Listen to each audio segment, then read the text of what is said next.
Hello, my curious crafters. Welcome back. This is Noah, and I'm here showing you my, minecart unloader for my farm refill delivery system thing. This is designed to work with my callable storage system. The idea is minecarts would travel along this loop, come back around here. Somewhere along that loop, they'd run to the storage system. They would get refilled with items and then sent back out here. This would be at a farm that needs restocking. Say you have a flower farm that needs bone meal.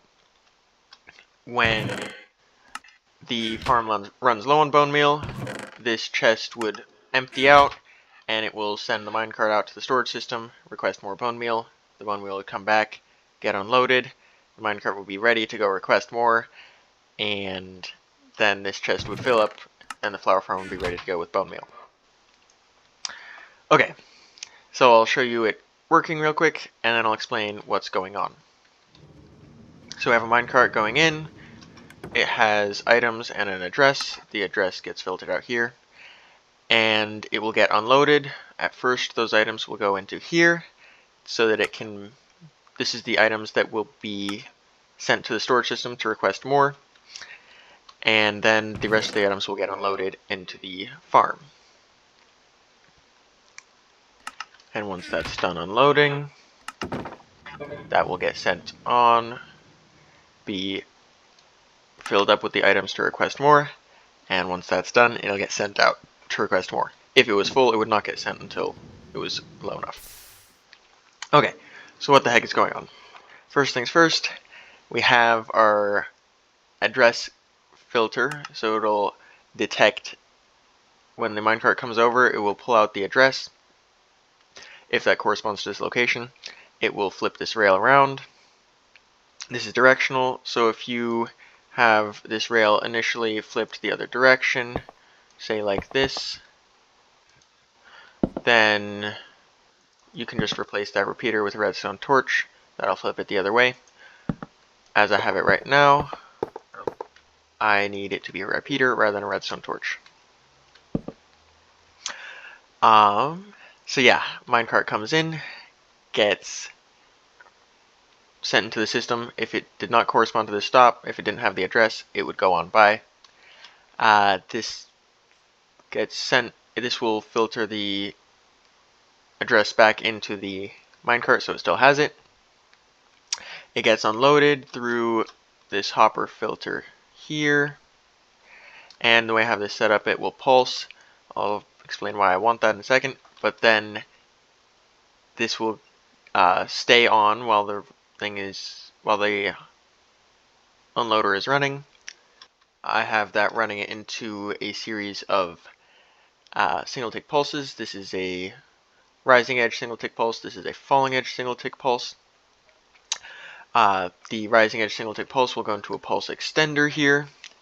That pulse extender will allow this hopper to pull items out and send them on up into the request line. And down here we have 23 iron nuggets. That would correspond to 24 iron nuggets being up here for the request. So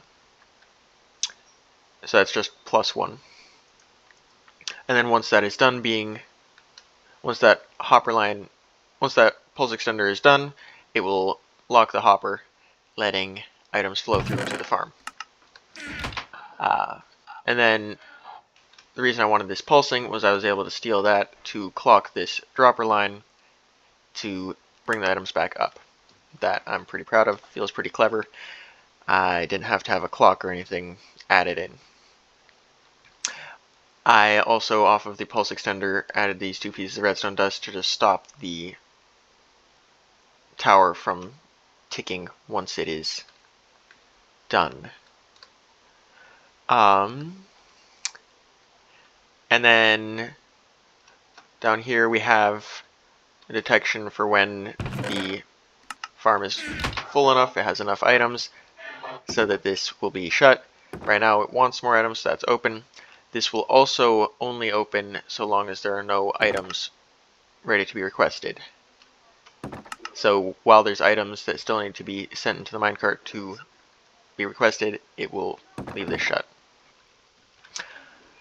So I'll show that running one more time, briefly discuss what's happening. So it goes through, gets detected that it has the right address. We are not ready to send the minecart out again because we have to tell it what to request from the storage system. It has been given back its address, it's being unloaded. We have finished unloading we have finished setting up all of the items to be requested for next time. And the rest of the items are going into the storage system, into the farm's storage system. And if I simulate the farm being full of items, we can see that even though this is full, it is not sending the minecart out to get more items. As soon as it runs low again, it will go on and request more items. I will have a structure lab link in the description to give you access to a structure file for this, as well as access to a Bedrock resource pack that will show you how to build this in survival. It'll have armor stands show ghost blocks so that you can know where all the parts go. Hope you enjoyed this. Hope you learned something or got inspired to do some other cool stuff. It's been a blast. Peace out.